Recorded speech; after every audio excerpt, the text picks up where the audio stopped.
Hello everyone! Welcome back to aking channel. To this video po ay magluluto po tayo ng cheese taco.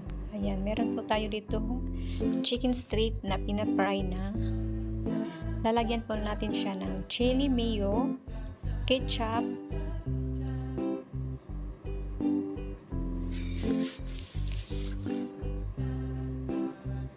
mayonnaise,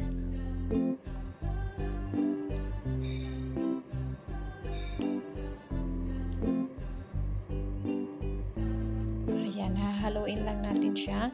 Lalagyan din natin siya ng cream cheese sauce. Ayan, pagkatapos bibilugin lang natin yung tortilla. Ayan, ganyan.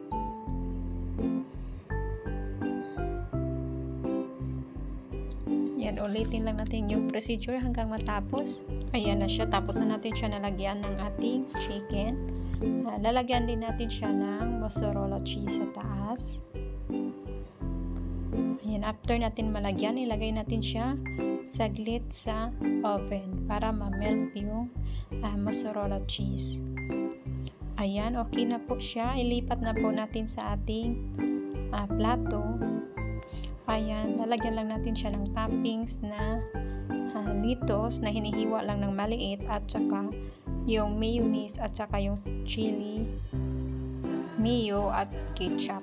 Pinaghalo lang at saka lagay na lang natin dyan sa taas para maganda siya tingnan. Ayan lang po. Maraming salamat. Thank you for watching.